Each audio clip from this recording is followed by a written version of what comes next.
안녕하십니까. 저는 엔테스사의 김덕진이라고 합니다. 공업연력학 강의 제3강 영어 설명 계속 하도록 하겠습니다. 본 강의 자료는 이 사이트 가시면 PDF로 다운로드 받으실 수 있습니다. 상변화, 포화, 건도 이건 2학기에 해당되겠습니다. 순수 물질, 내부 어디에서나 화학적 조성이 변하지 않는 물질, 그러니까 순수 아니겠습니까? 물, 질소, 헬륨, 공기, 균일한 혼합물 및 화합물. 뭐 당연히 물은 여기는 순수 물질이죠, 당연히. 근데 공기가 순수 물질이냐? 순수 물질로 취급하자라는 겁니다. 그 말이 무슨 말이냐면 균일한 혼합물 및 화합물일 경우에는 순수 물질로 취급할 수 있다. 왜? 안 변하니까. 안 변하니까 순수 물질로 취급하자. 공기는 순수 물질이다. 주어진 온도와 압력에서 물질이 가지는 상태. 고체냐, 액체냐, 기체냐. 상변화. 조건에 따라 상태는 변화할 수 있는데 이러한 변화를 상변화라고 한다. 상이 변한다는 거죠. 상변화하는 동안에는 온도와 압력은 변하지 않는다. 왜 안 변할까요, 이게? 왜 안 변할까? 융해와 응고, 고체와 액체 사이의 상변화로 고체에 열을 가하면 융해열을 흡수하여 액체가 되고 액체가 냉각되면 응고열을 방출하여 고체로 된다. 네, 융해, 응고, 기화, 액화. 이건 제가 안 읽어도 당연한 말인 것 같고, 승화도 당연한 말인 것 같습니다. 그래서 이건 단어의 얘기이고, 융해, 응고, 기화, 액화, 승화. 네, 이거는 이제 고등학교 물리 시험 문제, 고등학교 시험 문제에 해당되겠습니다. 그래서 이제 포화가 중요합니다. 이제 우리는 포화가 도대체 뭘까? 포화, saturation. 용질이 용매에 더 이상 다른 상으로 용해되지 않는 최고 농도인 상태를 말한다. 최고 농도, 포화됐다. 더 이상 안 들어온다. 뜻이죠. 이때의 농도는 온도와 압력의 영향을 받는다. 여기는 온도와 압력은 변하지 않는다. 온도와 압력은 영향을 받는다. 상변화는 온도와 압력은 변하지 않습니다. 상변화. 포화는 온도와 압력에 따라 포화 농도가 달라진다는 뜻이죠. 말이 말이 다른 겁니다. 내용이 서로 다른 얘기죠. 그래서 포화 온도, 주어진 압력에서 순수 물질이 상변화하는 온도, 그 기호로는 TSAT, 이렇게 T-saturated라고 씁니다. 그래서 이게 말로만 설명하니까 이게 참 힘듭니다. 그래서 그림을 그려라 라는 뜻이죠. 포화가 차근차근 한번 설명해 보겠습니다. 포화가 무슨 뜻일까? 포화가 이겁니다. 이 선. 이게 물의 TS 선도고요. 포화, 이게 포화 증기선이라고 부릅니다. 포화 증기선. 여기 가운데 여기 있죠. 여기 가운데를 중심으로 좌측이 물이에요. 물. 여기서부터 여기를 포화 수선, 물이에요. 여기서부터 요거를 포화 증기선이라고 부릅니다. 그럼 이 전체를 증기압 곡선이라고 부릅니다. 그럼 결국 포화가 무슨 뜻이냐? 이 내부라는 거죠. 봉우리 내부 여기가 포화라는 뜻입니다. 포화가 진행되는 동안 포화 온도하고 포화 압력이 존재를 하는데, 압력을 한번 보시죠. 이게 이렇게 갑니다. 요게 압력 1발 한번 보죠. 1발 이렇게 오죠. 이렇게 쭉 와가지고 변하지 않습니까? 기울어져. 그때 여기서부터 요거. 이게 이제 포화 압력의 특성이라는 겁니다. 온도 보시죠. 온도는 당연히 또 이렇게 되지 않습니까? 안 변하는 거예요. 이게 포화 온도랑 포화 압력이 안 변합니다. 그것이 이제 여기 포화 온도, 포화 압력의 뜻이죠. 그래서 이제 주어진 압력에서 주어진 온도에서 압력, 주어진 온도, 주어진 압력. 자, 100도라고 보죠. 100도에서 100도가 주어졌습니다. 거기서 포화 압력은 여기라는 거, 요거 아닙니까? 요거 지금 요거 다시 쭉 올라가 볼까요? 이렇게 쭉 올라가면은 일반해요. 그게 포화 압력이라는 겁니다. 그럼 압력 100바라고 한번 볼까요? 주어진 압력 100바에서 포화 온도는 100을 쭉 따라갑니다. 쭉 한번 따라가. 여기네, 여기. 여기? 한 310도네요. 100바면 310도. 그게 이제 이거 포화 온도, 포화 압력의 뜻입니다. 이게 뭐를 뜻하냐? 이게 매우 중요한데 결국 앞에서 제가 설명하기로 무조건 두 개만 있어야 된다고. 두 개를 찾으라고. 그래서 가장 쉬운 거 압력과 온도를 측정해라. 온도하고 압력 측정하면 다 구한다. 다 구한다. 그건 어디? 여기에요, 여기. 여기 얘기입니다, 여기 얘기. 여기 얘기예요. 마찬가지로 여기 조그만하게 이렇게 있지 않습니까? 물. 여기는 앞에 방금 설명했듯이 피를 압력을 측정을 하면은 온도는 상수예요, 상수.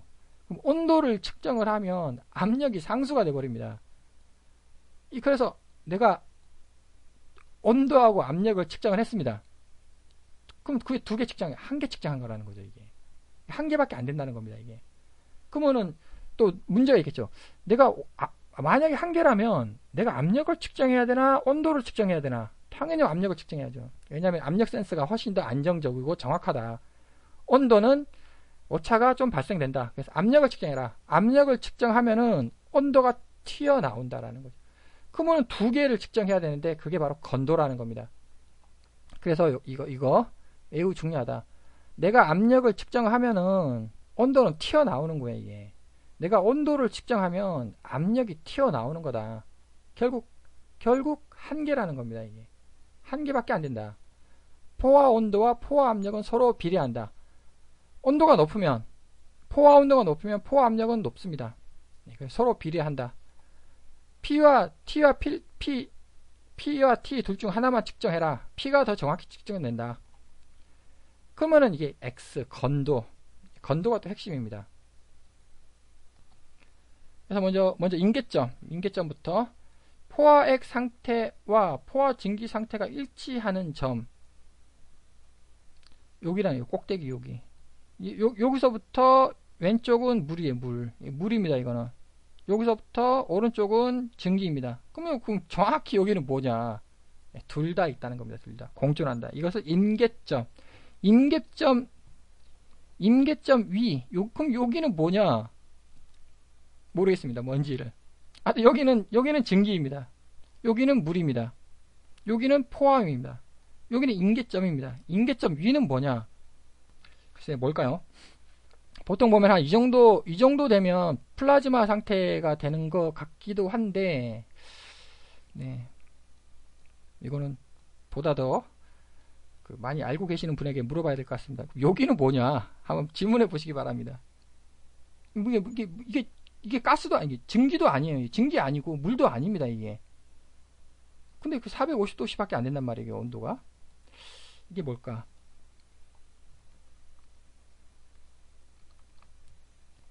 삼중점, 증기, 액체, 고체가 모두 공존하는 점. 그래서 이제 H2O, 물일 경우에 0.01도씨, 그리고 압력일 경우 0.6113kPa일 때를 삼중점이라고 부른다. 그래서 0.01도씨 많이 배웠습니다. 이게 기억이 많이 나죠. 이것을 삼중점, 증기, 액체, 고체가 모두 공존하는 점이다. 건도가 중요하다는 거죠, 이게. 건도의 정의가 증기 질량 나누기 전체 질량. 이게 총 질량이 있죠. 총 질량 중에 증기가 얼마나 있느냐. 그래서 건이죠, 건. 자, 건, 말랐습니다. 마른 정도 아니겠습니까? 증기가 말랐죠. 물이 어떻게 물은 젖었죠. 증기가 마른 겁니다. 그러니까 증기가 얼마만큼 있냐는 거죠. 당연히 질량이. 그래서 증기 질량 나누기 전체 질량이 되는 겁니다. 수식적으로 쓰면 이제 다음과 같이 이렇게 쓰고, 여기는 전체 질량이고, 여기는 증기, 가스라기보다도 그냥 그냥 mg라고 제가 쓰도록 하겠습니다. 그래서 이건 당연히 건도는 0과 1 사이죠. 이건 너무나 당연한 얘기이고, 그래서 건도. 자, 건도를 한번 볼까요? 100도씨가 여기입니다. 100도씨가 여기고, 100도씨의 건도가 0.9다. 그럼 여기 찍히는 거죠. 요거. 건도가 여기가 건도입니다. 0.9다. 그러면은 100도씨. 점이 딱 찍힙니다. 점이 찍히면은 바로 답이 구해진다는 거죠. 여기 500도씨 10바 한번 볼까요? 500도씨에 10바 이렇게 내려옵니다. 여기 점이 딱 찍혔죠. 점이 찍히면 얘네들 다 계산된다는 겁니다. 이게 그 테이블을 찾던지, 연락 뒤에 나와 있는 테이블을 찾던지, 아니면 상용 프로그램 쓰던지, 하여튼 이것만 있으면 이게 된다는 거죠. 여기는 이게 안 되는 거예요. 100도씨에 이렇게 와가지고 오면은 압력 요거 있지 않습니까? 이게 100도씨예요. 압력은 그냥 1.013바, 무조건 1.013바입니다. 이게 뭐 측정하면 안 됩니다. 오히려 측정하면은 혼란만 발생된다. 100도씨에 1.013바면 뭔가 하나 더 있어야 된다는 거죠. 그게 바로 건도. 네, 건도를 얼마를 줬냐면 0.7을 줬습니다. 건도 0.7 여기 0.7을 선을 이렇게 그으니까 딱 이거 만나지 않았습니까? 그럼 나머지들이 다 계산된다는 거예요. 요게. 두 개만 알아라. 포화 영역일 때는 건도를 필히 알아야만 한다. 근데 문제는 건도를 그러면 압력을 내가 측정했고 온도는 뭐 계산을 한다고 했으니까 그럼 건도를 측정해야 되겠다. 건도 측정 못한다는 겁니다. 건도 측정 못한다. 거의 불가능이다. 불가능에 가깝다. 건도 측정 역시 건도 측정이 아니고 수식을 통해서 계산을 해야 됩니다. 수식을 통해서 계산한다. 그 수식은 에너지 보존 법칙. 이것 때문에 연력학을 배우는 겁니다. 이 에너지 보존 법칙을 적용해서 건도를 계산해야 되는 거예요. 이거 잘하는 사람이 연력학을 잘한다. 연력학을 배우는 이유가 이거라는 거죠. 그래서 건도. 그래서 이제 건도가 뭐냐면은 이제 그 비체적, 포화 액체의 비체적, VF. 포화 증기의 비체적, G라고 이렇게 쓰겠습니다. 그럼 이제 VFG라는 이 뜻은 VG 빼기 VF. 즉, VG 빼기 VF 하면은 이거를 VFG라고 이렇게 씁니다. 뭐 상당히 복잡한 것 같지만 다 이렇게 씁니다. 규칙이. 그러면 엔탈피는 뭐냐? F 플루이드 뭐 액체니까 F+고 증기 그냥 아마 가스라고 쓰는 것 같습니다. 그래서 HG라고 쓰는 거죠. 그러면 이것과 이것의 차이는 빼기는 이렇게 쓰겠다 라는 거죠. 역시 마찬가지. 그래서 그 비체적은 뭐냐? 이게 된다는 거죠. 다 이렇게 이제 공식을 씁니다. 이게 이제 포화 상태일 텐데, 갑자기 좀 어렵다라고 생각하실 수 있겠으나, 이거 결국 비례 배분. 어렵다고 생각할 수 있겠으나, 이제 포화 상태 결국 쉽습니다. 그러니까 비례 배분 수식 적용하라는 거죠. A 대 B는 C 대 D 아닙니까? 비례 배분 적용하면은 이거 그대로 나오고, 그냥 외우시는 게, 형태는 다 똑같으니까. 외워야 합니다. 이거는 이렇게 외우자. 그러면 이제 또 설명을 한번 해보도록 하겠습니다. 대표적으로 이걸 쓰니까 앞으로 이 H 이거를 많이 씁니다. 그럼 이게 뭐냐? 이게 HF가 뭐냐? X가 뭐냐? HFG가 뭐냐? HF 여기라는 거죠. 요점. 여기가 F이지 않습니까? 플루이드. 요점에 H 값을 읽는 거예요. 그럼 HFG는 뭐냐? HFG는 이렇게 요거 차이고 건도는 이제 제가 아까 줘야 된다라고 얘기를 했으니까 이런 값들이 다 테이블에 나와 있습니다. 이게 테이블에 나와 있기 때문에 테이블 값 쓰면 되는 것이고, 그러고 이제 상용 프로그램 쓴다. 상용 프로그램 쓰면은 이 공식 전혀 고민할 필요 전혀 없습니다. 왜? 온도 100도씨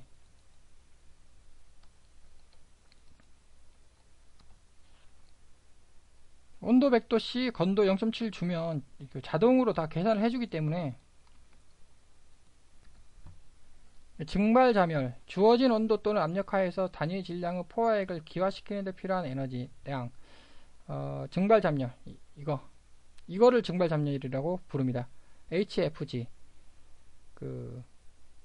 HFG 이거를 증발잠열 증발 엔탈피라고 부르고 테이블에 다 나와 있다. 기준 상태와 기준값. 이게 무슨 말이냐면, 전부 다 UHS는 상대 값이라는 거죠. 상대, 기준이 있어야 된다는 겁니다. 필히 기준이 있어야 된다. 물의 경우 0.01도씨 포화수 상태를 기준으로 한다. 이 말이 무슨 말인가 하면 여기 있잖아요. 요점이 0.01도씨입니다. 요점이 여기가 0.01도씨의 포화수입니다. 이 점을 기준으로 다 이게 숫자들이 펼쳐진다는 겁니다. 4000, 3800, 3600 이런 것들. 필히 기억할 것, 그 상대값이라는 거, 기준점이 필히 있어야 한다. 기준점 없으면 절대값이 되는 거죠. 절대값은 앞에서 얘기했듯이 영하 273.15. 압축성 유체, 압력에 따른 빛의 변화를 무시할 수 없는 유체. 압축이 된다는 겁니다. 압축의 성질을 갖는 유체. 당연히 기체, 증기, 포화 이거 다 압력이 필히 측정이 돼야 된다. 비압축성 유체, 압력에 따른 빛의 변화를 무시할 수 있는 유체. 그러니까 압축이 안 됩니다. 압축이 안 된다. 액체라는 거죠. 대표적으로 주사기에 물을 넣고 한번 압축을 시켜 보십시오. 예, 그게 바로 주사기에 물이 담겨 있는 거. 주사기에 공기가 담겨 있습니다. 압축이 쭉쭉 되는 거죠. 그래서 압축성 유체냐, 비압축성 유체냐. 사실 전부 다 압축성 유체죠. 이 세상에 비압축성 유체가 존재하나요? 근데 이제 앞에서 연력학 간단하게 이거 무시해도 전혀 숫자에 0.00001 충분히 무시하는 거 아니겠습니까? 예, 그러한 논리가 되겠습니다. 비열, 단위 질량의 물질을 단위 온도 상승시키는데 필요한 에너지. 네, 이거는 일단 에너지 있죠. 에너지가 있는데 단위 질량당. 예, 그거는 이거 앞에서 많이 하지 않았습니까? 단위 질량당 에너지는 여기 이게 단위 질량당 에너지고 거기 또 단위 온도당 하나 더 붙었네요. 예, 핵심 단위 질량당은 뭐 당연한 얘기고요. 거기에 단위 온도, 단위 온도 하나 더 붙은 게 비열이구나 라는 것을 이해할 수 있습니다. 그래서 이쪽을 조금 더 설명을 하자면 여기를 습증기라고 부릅니다. 예, 여기가 습증기가 됐고 또는 습포화 증기, 뭐 둘 다 습증기, 습포화 증기 다 동일한 말이고 요게 잠열인 거죠. 여기가 현열입니다. 예, 명백한 열이죠. 여기 이제 숨겨져 있는 열이고요. 그래서 포화 상태. 여기를 과냉각수라고 부릅니다. 요즘 포화수, 예, 포화수죠. 여기는 포화증기, 예, 포화증기입니다. 여기는 과냉각수, 예, 과냉각수. 우리 보통 물이지 않습니까? 물 하는 거, 물 마시는 거, 예, 그거 다 과냉각수입니다. 여기는 과열증기, 이분 과열증기라고 하고요. 여기는 아까 임계점이라고 제가 얘기를 했었고, 여기는 승화가 일어나는 거예요. 여기는 승화. 그러니까는 물이 바로 기체가 돼버리는 영역이죠. 여기는 액체 물이 포화 상태를 거치다가 증기가 되는데 여기는 액체 물이 여기 액체예요. 액체 물이 바로 기체가 돼버립니다. 이게 액체 물이 바로 기체가 돼버리는 거예요. 아니 그럼 그 중간 단계가 어떤 변화가 일어나느냐? 글쎄 어떤 변화가 일어날까요? 그다음에 여기서는 이상기체 취급 불가능. 앞에서 이상기체 여기서 제가 설명할 때 그 엔탈픽 에너지가 온도에 평행한 것. 온도의 평행. 에너지가 온도의 평행. 여기 보시면 에너지가 에너지입니다. 이게 빨간색이. 에너지가 온도에 평행 안 합니다. 이상기체가 아니라는 거죠. 무슨 말이냐? 압력과 온도를 두 개 다 측정을 해야 한다. 여기 한번 볼까? 여기. 이거 에너지가 온도하고 평행해놔요. 이게. 여기는 온도만 측정하면 되겠구나. 이상기체 취급 가능하다는 거죠. 즉, 여기 영역 있지 않습니까? 여기. 평행한 이상기체 취급 가능. 근데 결론적으로 다 온도하고 압력 무조건 측정하라. 그 뜻입니다. 그래서 2학기 연력학의 핵심. 예, 여기 단어들 있지 않습니까? 예, 여기 나와 있는 단어들을 잘 이해하면은 물이 도대체 뭐냐를 아마 이해를 잘 할 수 있지 않을까 싶습니다. 열 저장조, 열기관, 냉동기. 이거 역시 2학기 과정이 되겠습니다. 열 저장조, 힛 리저버. 자신의 온도는 변화하지 않고 열을 공급하거나 받을 수 있는 가상적인 유체. 특징, 핵심은 절대 온도가 안 변해요. 자기 온도는 절대 안 변한다는 거죠. 열이 무한대 있다. 절대적 열 저장소는 이제 대기, 바다, 호수. 뭐 이거 세 발에 피지 않겠습니까? 뭐 대기, 바다, 호수. 거시적인 관점. 순간적. 1년 말고요. 1년 말고. 오늘 하루. 예, 지금 몇 시 몇 분. 순간적으로는 절대 변할 수가 없죠, 이게. 상대적인 관점에서 방 안의 TV에서 열이 나오지 않습니까? 근데 방 안의 온도는 안 변한다는 겁니다, 이게. 물론 변하죠. 변하는데, 세 발의 피이기 때문에. 그래서 이제 열 저장조, 핵심이 열 저장조라는 개념이 매우 중요하다. 방 역시 TV를 해석할 경우에는 방은 열 저장조가 된다. 이유가 있습니다. 온도 변화가 있어야 연력학적 계산을 할 수가 있죠. 연력학, 온도 아니면 온도 변화가 없으므로 열 저장조, 연력학 계산 못합니다, 이게. 왜? 온도 변화가 없다는데. 아니, 온도가 변해야지 열이 계산이 되죠. 연력학에서 온도가 안 변한다는데, 이게 말이 안 되는. 그래서 열저장소, 열원, 열침을 정의를 내려야 한다는 겁니다. 자, 그러면은 내가 TV를 켰어요. 켰는데 방 안의 온도가 진짜 눈곱만큼 변할 거 아닙니까? 자, 그럼 눈곱만큼 변한 온도를 측정하자. 온도가 변했다. 미세하게 변한 거죠. 아니, 온도 측정이 오차밖에 안 된다는 겁니다. 이게 측정계의 오차 밖에 안 된다는 겁니다. 측정해봤자 아무런 의미가 없다 라는 거죠. 이거 측정해봤자 열 전달량 계산하기 위해서는 아무런 의미가 없다. 그래서 이것이 정의가 필요하다. 열원, 열의 형태로 에너지를 공급하는 열 저장조. 열침, 열의 형태로 에너지를 흡수하는 열 저장조. 이 세 개의 단어를 꼭 기억을 하시고, 다시 말하면 왜 기억해야 되느냐? 연력학, 온도가 존재하지 않는 거예요. 온도 변화가. 열기관, 열을 일로 변환하는 장치. 자, 열을 일로 변환하는 장치를 열기관이라고 부릅니다. 당연히 열을 일로 변환해야죠. 그래야 전기를 만들 거 아니겠습니까? 일반적으로 압축, 폭발, 팽창, 배기 4단계 사이클로 구성되어 있다. 이걸 열기관이라고 한다. 효율, 에너지 변환 또는 전달 과정이 어느 정도 달성되었는지를 나타내는 척도이다. 네, 효율을 높이자. 매우 중요하죠. 효율을 높이는 방법. 그래서 연력학을 배우는 거죠. 그 중에서도 핵심이 엔트로피를 줄여야 된다. 어떻게 하면 엔트로피를 줄일까라는 고민을 엄청나게 해야 됩니다. 정미, 넷이라고 부릅니다. 한 사이클 동안 입출된 열 또는 일의 총합. 이거 넷이라는 게 그물 아닙니까? 그물 격자라는 말이 뺑뺑뺑뺑뺑 계속 돈다는 겁니다. 한 사이클. 정미 열 효율. 정미 출력 나누기 총 입력열. 열기관이 받은 열이 얼마나 효율적으로 일로 변환되었는가를 나타내는 척도. 당연히 받은 일, 이게 결국은 받은 일 아니겠습니까? 내가 연료를 넣어준 거예요. 연료를 넣어줬는데 이게 전기가 얼마만큼 나왔냐 라는 뜻입니다. 여기서 이제 정미 출력이 샤프트인지 그로스인지 넷인지 구분 잘할 것. 여기서 넷하고 제가 썼던 넷하고 여기서 넷하고는 또 말이 다릅니다. 여기서 넷하고 아니고요. 무슨 말이냐면 연력학이라는 거는 요까지만 하면 돼. 요까지 샤프트만.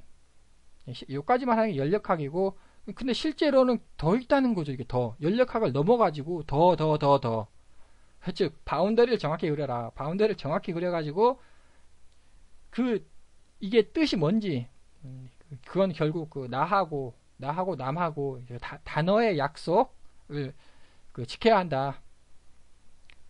그래서 열 소비율, 총 입력열 나누기 정미 출력, 즉 정미 열 효율하고 열 소비율하고 저도 반대, 거꾸로 된 겁니다.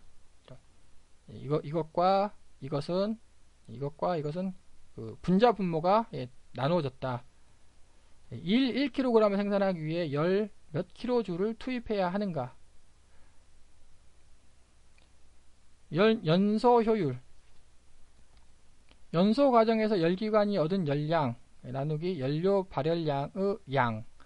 이게 무슨 말인가 하면 연소 아니면 연소 이제 예를 들어 보일러 있죠. 보일러에서 연료를 넣지 않습니까? 연료를 넣었는데 그 보일러 물이 이제 뜨겁게 나오는 거죠. 그거 물이 뜨겁게 나오는 얼만큼 뜨겁게 나오느냐. 그 당연히 여기서 넣는 곳에서 이제 그 굴뚝으로 또 나가겠죠. 이게 그 열이 쓸모없이 나가고 우리가 핵심은 하여튼 투입했어요. 투입을 했는데 내가 얼만큼 회수를 했냐는 거 아니겠습니까? 그것이 연소 효율이다. 발전기, 제너레이터, 역학적인 에너지를 전기적인 에너지로 변화하는 장치, 이게 발전기라고 합니다. 이게 무슨 말이냐? 우리는 연력학은 딱 요까지만 해요. 역학적 에너지. 이거 연력학입니다. 근데 거기서 더 나간다는 거죠. 앞에서 그림. 우리 연력학은 딱 요까지만 하는 겁니다. 이렇게 더 나가는 거예요. 발전기 더. 그래서 이제 여기서부터 전기를 배워야 합니다. 전기공학. 연력학에서 전기공학 배울 필요는 없는 것 같고, 왜냐하면 연력학만 잘하면 됩니다. 발전기 효율, 기계적 동력분의 전기적 동력. 이 말이 연력학이에요. 이게 연력학에서 계산된 것이 있죠. 그래서 최종적으로 전기를 생산할 거 아니겠습니까? 당연히 한 98% 정도. 이게 당연히 더 크죠. 이게 당연히 더 큰 건 너무나 당연합니다. 그래서 그 냉동기, 뭐 다시 열기관에 대해서 조금 더 설명을 하자면, 열기관 고온 열원으로부터 열을 받아서 이거를 QH라고 씁니다. 그 전기를 생산을 합니다. 힛 엔진, 열기관에서 전기를 생산을 해서 쓸모없는 열은 버려야 되는 거죠. 저온 열침으로. 이게 무슨 말이냐면, 고온열원이 뭐가 있을까요? 없습니다, 사실. 네, 그래서 연력학으로 정의하는 것 뿐입니다. 고온열원이란 사실 고온열원이 아니고 연소. 그 석탄을 막 뗍니다. 석탄을 연소를 시킵니다. 그러면 그게 이제 고온열원이 되는 겁니다. 석탄 연소가.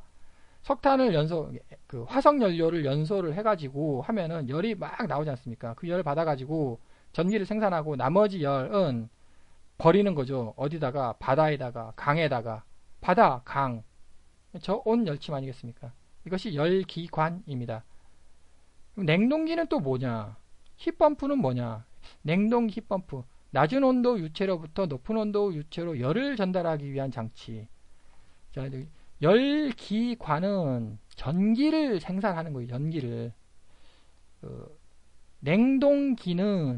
냉동기하고 열펌프는 열을 생산한다는 거죠. 그러니까 단어 이해를 잘 하시고, 냉동기는 냉동하는 열, 냉동열에 관심이 있다는 겁니다. 차가운 열이 목적이에요. 열펌프는 뜨거운 열이 목적입니다. 그래서 냉동기하고 열펌프하고, 이것이 열기관이라고 했고요. 전기 생산하는 게 목적이고요. 냉동기는 전기를 투입해야 하는 거예요. 투입. 이게 거꾸로, 화살표가 거꾸로 됐습니다. 투입을 하면은 다 거꾸로 되겠죠. 저온 열침으로부터 열을 끌어올려 가지고 고온 열원으로 이제 내뿜는 겁니다. 근데 목적이 내가 여기 냉동을 시키는 게 목적이면 냉동기예요, 얘가. 그래서 냉장고 아닙니까? 냉장고의 목적은 냉장을 시켜야죠. 여기에 목적이 있으면 힙펌프라는 거죠. 방안을 따뜻하게 만드는, 겨울철에 방안을 뜨뜻하게 만드는 것이 열펌프. 전기를 투입해 줘야 됩니다.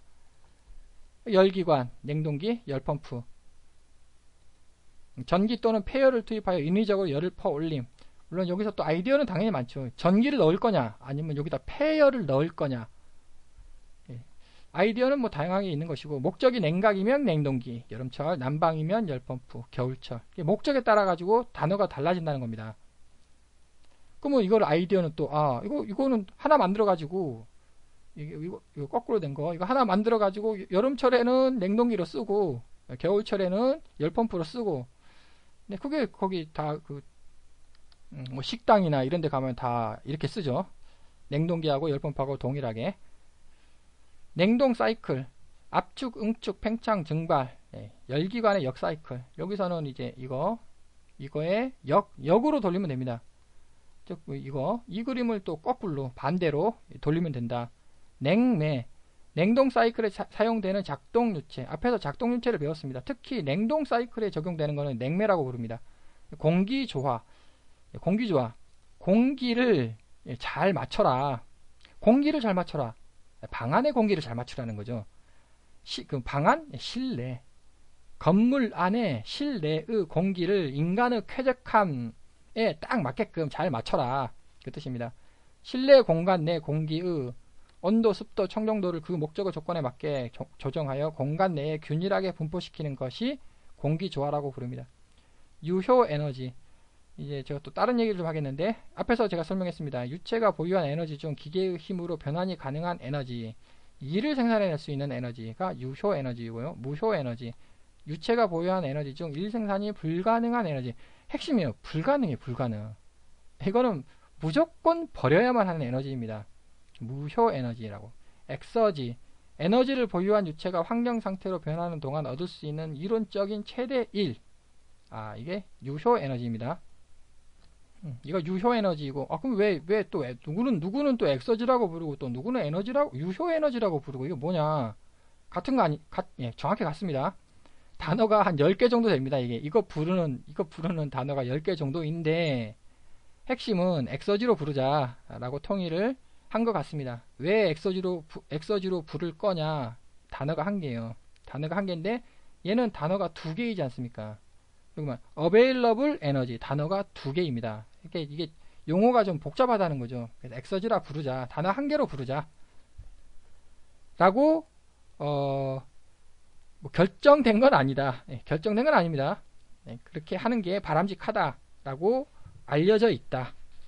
베르누이 방정식. 유체가 유선을 그리며 흐를 때 두 점 A와 B의 압력, 속도, 높이 사이의 관계를 두 점에서 역학적 에너지가 보존됨을 바탕으로 한 수식. 말이 어렵습니다. 하여튼 베르누이 방정식 너무너무 유명합니다. 그래서 뭐 나중에 3학년 유체역학 시간에 베르누이 방정식을 맨 처음 배우게 될 겁니다. 베르누이 방정식 결국 에너지라는 거죠. 이 세상에서 에너지 보존 법칙을 벗어나는 것은 결코 없습니다. 뭐 나중에 뭐 오일러 이퀘이션 해가지고 유체역학 시간에도 다르게 배울 건데, 에너지 근본은 에너지 이퀘이션, 에너지 방정식, 에너지 보존 법칙. 즉 A점 에너지 보존 법칙. A점의 총 에너지는 B점의 총 에너지와 같다. 그럼 에너지가 뭐냐? 압력 에너지, 속도 에너지, 위치 에너지. 그럼 온도는 어디 갔냐? 온도 에너지 딱 온도. 여기서는 역학적 에너지만 고려하겠다. 전제 조건입니다. 그러니까 온도는 없는 거죠. 온도는 열 에너지예요. 역학적 에너지. 앞에서 제가 설명했죠. 역학적 에너지 100% 좋은 거라고. 압력 100% 좋습니다. 속도 100% 좋죠. 위치 에너지 100% 좋습니다. 이것이 다 보존된다는 거죠. 100% 좋은 것끼리는 보존된다. 이게 베르누이 방정식이다. 밀도가 변하지 않는 유체에 적용한다. 밀도가 변하지 않는 유체. A와 B 사이에 손실은 없다. 가역 과정이라는 뜻입니다. 그래서 이제 B점의 속도를 계산할 수 있다. 무슨 말이냐면 결국은 방정식 아닙니까? 베르누이 방정식 가지고 뭐를 내가 얻을 거냐는 거죠. 압력은 계산합니다. 압력은 측정하죠. 측정합니다. 위치 측정을 합니다. 줄자로 재면 되지 않습니까? 여기 압력, 위치. 그럼 결국 뭐를 모르냐? 속도를 모른다는 거 아닙니까? 속도를. 그러니까는 A점의 속도를 알면 B점의 속도가 계산이 되는 거예요. 이렇게 B점의 속도를 계산하는데 매우 유용하게 쓰는 것이 베르누이 방정식이다.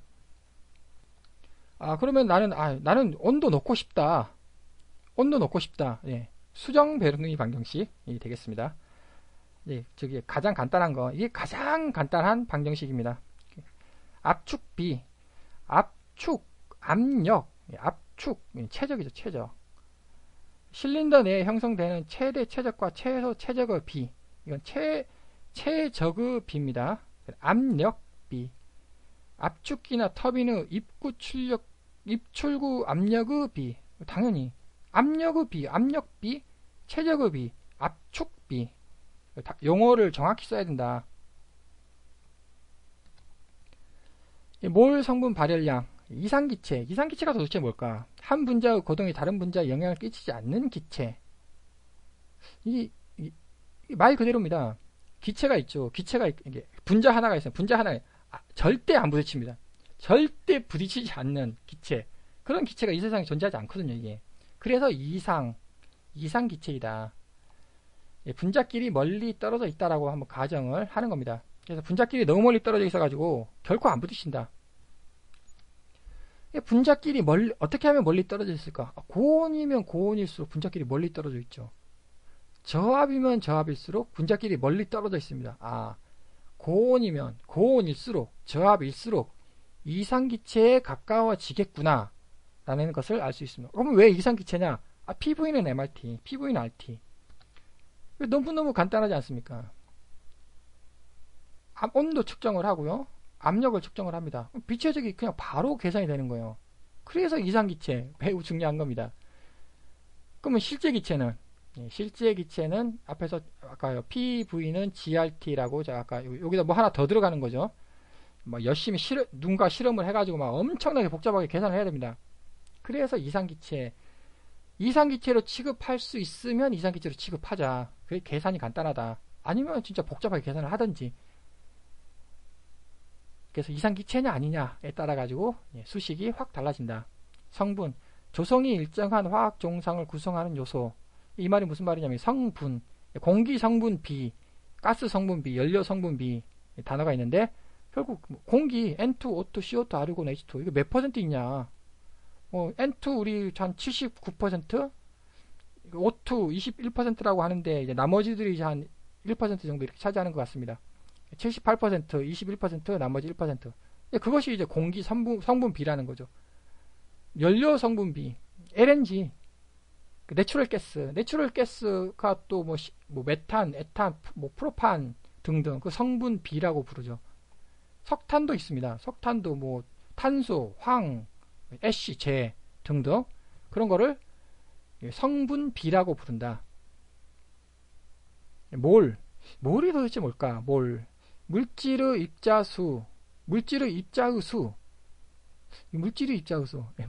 모든 것은 다 입자 아닙니까? 입자. 원자죠, 원자의 수. 근데 이제 특히 기체일 때 몰을 쓴다. 1몰은 탄소 이것의 원자의 수로 정의한다. 이게 무슨 말이냐면 그 개수, 원자의 개수는 너무너무 많지 않습니까? 이게 원자의 개수가 너무너무 많다. 1몰에 해당하는 입자의 수는 아보가드로 수라 하며 이거 6.02 10의 23승.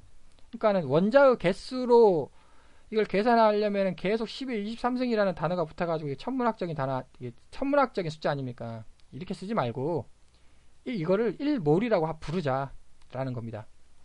기체의 종류에 관계없이 0도씨 1기압 하에서는 기체 1몰의 부피는 22.4리터 정도. 물론 이제 정도라는 말이 점점점점점 더 나갑니다. 숫자가. 즉 이게 이제 분자 개수와 부피를 연결하는 거다. 결국 몰을 왜 정의해야 하느냐? 원자 개수로 이렇게 계산을 해야 합니다. 반드시. 근데 원자 개수는 너무나도 이게 너무 그 숫자가 커버리기 때문에 이렇게 정의를 내리는 겁니다. 이렇게. 그래서 숫자를 간단하게 만들자.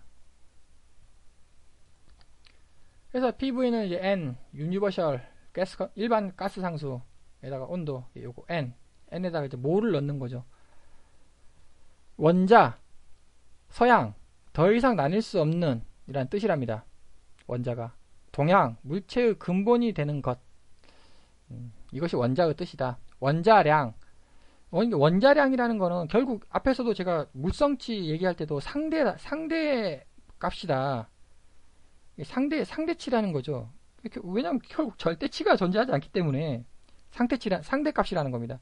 역시 마찬가지 원자량도 원래 상대 원자 질량이에요. 이게 특정 환경 하에서 해당 원소의 동위 원소의 존재 비율에 따라 가중 평균한 질량. 이 말이 어렵습니다. 질량수 12인 탄소 원자의 질량을 기준으로 한다. 이게 결국 질량수 12, 여기서도 질량수 12, 탄소 12. 이거를 기준으로 해가지고 그냥 다 이거를 기준으로 해서 나머지를 다 결정하자라는 거죠. 그것이 이제 원자량이다. 주기율표, 원소를 구분하기 쉽게 성질에 따라 배열한 표. 원소가 그럼 뭐냐? 화학적으로 분리되지 않는 물질을 원소라고 합니다. 제가 한번 이거 주기율표를 뒤져보니까 초등학생들이 주기율표 배우더라고요, 요즘에는. 저도 초등학교 때 주기율표 배운 기억이 없는 것 같은데, 주기율표 초등학생이 배우는 겁니다. 분자, 2개 이상의 비금속 원소가 화학결합에 의해 일정한 형태로 결합한 것 또는 독립된 입자로 행동한다고 볼 수 있는 원소 자체를 의미한다. 그러니까 이제 원자가 있고요, 분자가 있죠. 원자는 더 이상 나눌 수 없는 혹은 물체의 근본이 되는, 물론 이제 또 뭐 그 속에 뭐 쿼크, 양성자, 중성자, 그 다음에 쿼크 이렇게 뭐 계속 나갑니다만, 일단 이렇게 정의를 내리고, 분자는 물질의 특성을 가지는 가장 작은 입자로 정의한다. 이것이 분자입니다. 물질의 특성, 원자는 물질의 특성이 그렇게는 없습니다. 물론 이제 거시적으로 있죠. 근데 이제 거시적으로 있는 거지, 분자, 정확히 그 물질의 특성을 갖는다는 겁니다. 예를 들어서 H2O, 이게 물이죠. O2 이거 분자입니다. CO2 분자죠. 그러면 헬륨은 어떻게 되느냐? 이거는 좀 특이한 케이스로, 이것도 역시 분자로 취급. 왜냐하면 이거는 화학결합 안 하죠. 가장 안정적으로 헬륨, 네온, 아르곤, 이거 안정적으로 존재하는 것이기 때문에 이거 자체가 이제 그 물질의 특성을 갖고 원자이자 분자이다. 이거 분자이다. 물질의 특성을 갖는다. 분자량, 상대 분자량, 분자 질량, 원자 질량 단위로 나타낸 분자의 질량. 한 분자의 분자 질량은 그 분자를 이루는 원자들의 원자 질량의 합으로 계산된다. 말이 좀 어렵습니다. 결국 이 말은 질량 보존 법칙 있지 않습니까? 원자 개수 보존 법칙인 거예요, 결국. 네, 원자 개수 보존 법칙. 뭐 이거 당연한 얘기 아니겠습니까? 근데 제가 또 역시 물음표라고 친 이유는 핵융합. 핵융합 할 때는 당연히 아니죠.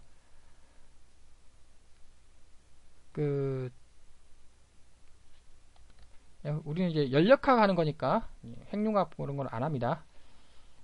화학 반응. 어떠한 화학 물질이 화학 변화를 겪어 다른 물질로 변화하는 과정을 화학 반응이라고 한다. 반응물. 화학 반응에서 변화하기 전의 물질을 반응물이라고 부르고, 생성물, 변화한 물질을 생성물이라고 부르죠. 발열 반응, 열을 방출하는 것, 흡열 반응, 열을 흡수하는 것을 이제 화학 반응이라고 부르고, 화학 반응식, 화학 반응에서 반응물과 생성물의 화학식, 기호를 이용해 나타내는 식. 결국 대표적으로 이거이지 않겠습니까? 이렇게. 역시 여기서 핵심은 원자 개수 보존 법칙. 원자 개수는 동일하다. 이거 C 한 개이지 않습니까? 그래서 C 한 개인 거죠. H가 4개 아닙니까? 여기 2에다가 2. H가 4개인 거죠. O가 4개예요.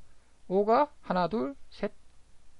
셋, 넷. 여기 2니까 넷. 원자 개수 보존 법칙이라는 겁니다. 이런 말은 없습니다. 원자 개수 보존 법칙. 이건 근데 일단 제가 물음표를 그려서 만들어낸 말이고요. 원자 개수가 필히 같아야 한다. 연료 발열량, 히팅 밸류라고 부릅니다. 실온에서 1kg의 연료가 완전히 연소하고 연소 생성물이 실온으로 냉각될 때 방출한 열량. 그래서 이제 결국은 연료 발열량, 결국 연료가 얼마만큼 발열할 수 있느냐, 그 량이죠. 매우 중요합니다, 이거. 일반적으로 25도씨를 적용한다 라고 써 있습니다. 일반적으로 25도씨를 적용한다. 매우 중요합니다, 이거. 저위 발열량, low heating value, LHV, H2O가 수증기로 존재할 경우, 무슨 말이냐, 여기서 연료예요. 연료를 뻥 하고 떠뜨리면 수증기가 나온다는 겁니다, 이게. 근데 물이 나오는 거죠. 물, 액체물이냐, 기체물이냐. 저위 발열량, 기체물, 수증기라는 거죠. 수증기로 나올 경우, 저위라는 겁니다. 고위 발열량이란 액체물로 나올 경우, 즉 여기는 증발 잠열이 추가된다는 거죠. 무슨 말이냐면 이게 생성물이에요. 생성물. 이게 하늘로 나가는 이 아니라 이제 생성이죠. 생성이 된 거예요. 수증기로 생성이 됐다 그러면은 덜 뽑아낸 겁니다. 이게 작아야죠. 이게 약간 이게 작으면 얘가 수증기가 되는 거죠. 훨씬 더 뽑아냈어요. 훨씬 더 뽑아내면 얘는 물이 되는 겁니다. 그래서 저위냐 고위냐, 우리 여기 효율 계산 시 HHV 기준인지 LH 기준인지 필히 파악할 것. 예를 들어서 우리 회사 발전소 효율은 50%다 이렇게 하면은 틀렸다는 겁니다. 틀렸다. 우리 회사 발전소의 HHV 효율은 50%이다 이렇게 하지 맞다는 거죠. 이거는 틀린 말이다. 왜? 천연가스에서 HHV는 LH보다 약 10% 정도 큽니다, 이게. 그러니까 얘가 뭐 대표적으로 얘가 50 정도 50메가줄 정도 됩니다, 이게. 천연가스에서. 그럼 HHV는 55메가줄인 거예요. 그게 이제 10% 정도 차이가 난다는 거죠. 그러면 여기서 여기서 HHV, LHV 빼먹으면 5%가 왔다 갔다 한다는 겁니다, 이게. 그리고 여기서 또 25도씨를 적용하는 경우, 일반적으로 25도씨를 다 표준으로 하는데 어떤 경우는 15도씨를 또 하는 경우도 있고 어떤 경우 0도씨 하는 경우가 있습니다. 매우 중요합니다. 이거 필히 문서에서 확인을 해야 합니다. 어떤 가스, 예를 들어서 뭐 포스코에서 나타나는 부생가스, 폐가스, 폐연료 같은 경우는 부생가스죠, 그게. 부생가스 같은 경우는 지금 내가 몇 도씨에서 측정했느냐에 따라 가지고 진짜 확 차이 납니다. 이거 놓치면 글쎄요. 한 1년에 한 100억? 50억? 50억, 100억 왔다 갔다 합니다. 그리고 이제 LNG 같은 경우는 보통 표준 그 복합 발전 같은 경우는 그렇게 크게 중요하지는 않습니다만 어떤 가스, 다른 가스는 뭐 거의 경영에 치명타를 줄 정도로 심할 수 있다. 필히 파악을 해야 한다라는 것입니다. 그래서 앞에서 지금까지 한 3시간에 걸쳐서 제가 단어를 다 설명을 했고 여기 있는 단어들을 대부분 다 설명을 한 것 같습니다. 이거. 저 이제 무슨 말이냐면 쭉 한번 보시고 한번 쭉 눈으로 봐가지고 이게 무슨 뜻인지 눈으로 하고 머릿속에서 이해가 딱 되면은 첫 페이지, 2페이지, 3페이지 하면은 이제 용어 정리, 연력학에서 사용하는 용어 정리 아주 전문가가 됐다. 전문가가 말하는 말하는 그 뜻이 무슨 뜻인지 자기 스스로 남의 도움 없이 이해할 수 있다라는 뜻이 되겠습니다. 그래서 한번 쭉 한번 읽어 보시고 이거를 뜻을 한번 상기시켜 보시고 다음에는 바로 본격적으로 연력학 강의를 하도록 하겠습니다.